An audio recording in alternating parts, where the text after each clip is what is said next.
All right, welcome back to Impact. It's your boy Papa Swolio. Thanks for being here on the Swolenormous Pro channel. Make sure you hit that subscribe button. Today we are talking about Amazon turning Audible into a true podcast app, but it's got a long way to go, adding 100 podcasts to its catalog. Now, I've already submitted mine. I think maybe the Daily Swole is available on Audible, and I use Audible, and I just got one of those new Kindle Oases. I got another Kindle and I can listen to Audible on my Kindle. I don't though. I usually only just use Audible on my phone because if I have my Kindle, I'm going to read. It doesn't really, for me, I guess if you don't use a phone or something, I don't know. It's a cool feature, but I don't find myself ever planning on using it. But let's read through this article. This is from The Verge. Let's see what's going on here. Audible is turning into more of a podcast app. The company announced today that its catalog now contains 100,000 free podcasts that are available on other streaming platforms, including Pod Save America, This American Life, and Conan O'Brien Needs a Friend. The shows are now available through the app and will soon show up on Audible's podcast landing page. Listeners won't need a subscription to access these shows. This move sets Audible up to compete more earnestly against Spotify and Apple Podcast, the two biggest names in the space, as well as other smaller competitors. Audible, owned by Amazon, launched a new subscription plan called Audible Plus in August, which gives listeners access to Audible's original audio content at a cheaper monthly cost. The catch is that they don't receive credits to download audiobooks that aren't already free in Audible's catalog. With these additional freely available shows, Audible is bulking up its podcast offerings and making its app a place where its listeners can fulfill all their podcast needs other than other services' exclusive shows. But of course, they have a long way to go to reach the scale of Spotify and Apple. I mean, I personally prefer Apple for my podcast. It's just a really nice app and it's well integrated. It's clean. You get the whole reviews and etc. Spotify has video too. And obviously Joe Rogan just signed that massive $100 million deal with Spotify. I don't know. I don't use Spotify all the time. I use it for music when I'm training, but it's just, I wish you could leave reviews there. I think reviews are important. I think reviews are a great thing. I'm wondering why, or I'm curious as to why Spotify doesn't have reviews and such, because it does help for people that are looking for a podcast. They see a lot of reviews. They see top reviews and like, hey, maybe I'll listen to this too. But maybe that's something that they can add, but that's just one aspect of it. But of course, Apple products are integrated so well with iPhones that I just prefer personally to use Apple Podcasts. But you could drop down below. What do you use for podcasts? Spotify says it has at least 1 million podcasts available. Apple says it has 1.5 million. Although Audible's original pieces of content number around 11,000, it's still significantly behind in the amount of content it offers. But it's a start, and presumably the company will continue growing what its listeners can access as its journey to audio content domination continues. So we'll see. We'll see if they actually do dominate. I mean, you have Apple TV. Amazon does a lot of original programming. I mean, all these companies are super, super woke. I mean, I get tons of real ideological crap from Amazon. And as much as I love Amazon for usability for ordering stuff, man, if it wasn't so good to use, I would have ditched Amazon already.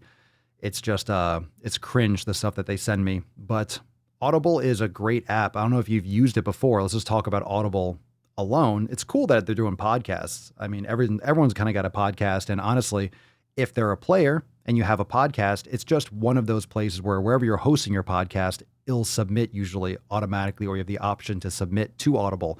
So it's not like you usually have to do anything different.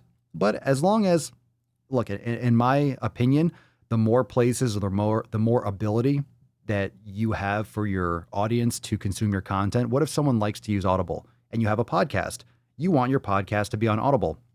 But I mean, this is going to be something where I think the real angle for Amazon is to offer exclusive deals where you have Joe Rogan signing with Spotify. And honestly, this is just their foot in the door because Amazon has buku bucks and they can offer someone, just like you'll have a stand-up comedy special or a show that's exclusively on Amazon Prime Video or something that's only on Apple TV. I mean, that's what you're getting. You're getting a lot of segmentation. So all Amazon has to do is build out the framework, build out the structure, not to mention they started off as a book selling. They're selling books. That's where Amazon really originated. So Audible, you can read, you can listen.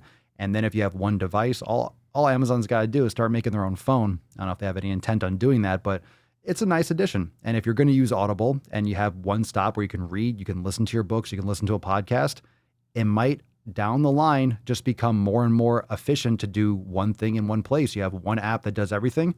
Why not just listen on Audible? Just saying.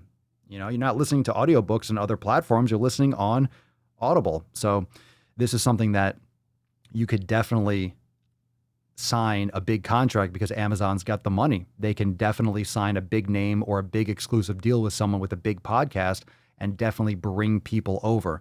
But I'm actually curious too, because of this conversation, how many of you are going to Spotify to listen to Joe Rogan? I mean, personally, I think that his podcast, I don't know if it's just because he had the deal. I don't know. It just seems like a little bit, it's lost it for me. I like keeping up with the trends and with the culture, listening to the Joe Rogan Experience, but not just his ugly ass set, which he should be updating as soon as possible.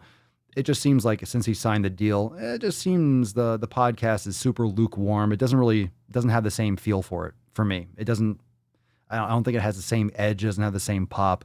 And maybe it's because once you sign a big deal and you kind of sit back all cush, it's there's different people. Different people have their hands in your stuff, and I don't know, something about it doesn't really sit well with me. But how many of you are going over? Plus it's less convenient for me to go to Spotify, considering I listen to most of my stuff on Apple Podcasts, and I definitely have found myself being a lot more unplugged to checking out his show because it is over there. And if you go over there, you don't get the ads, which is cool. But just a thought. I usually use Apple Podcasts, but what app do you use? And are you eager to use Audible? Obviously, it's just, you're not going to be going over there just consuming all your podcasts on Audible. But I believe the Daily Swole is available there. I've submitted it to Audible in the past. There was an option. I was like, cool, when I first saw it pop up. But that's before this article, which is obviously today. So what are your thoughts? Drop a comment down below. Do you use Audible? Do you like audiobooks? Let's just start there. Do you have a Kindle? What are your thoughts on all that? I did just get recently the Kindle Oasis, which has the nice orange lighting. I had an old Paperwhite and I liked it, but I didn't like that. Even if it was dimmed, I don't like that bright. That light was cutting at night, but now I have the dark mode and it's orange and it's great. I really like it. It's got a nice little handle for it. It has the buttons you can still tap, and it's much more responsive, and it does have the Audible option. So if this expands, that's cool. But I like my Paperwhite. And what do you use from Amazon? Do you use a Kindle? Do you use Audible? And what are your thoughts? And what's your favorite podcast app?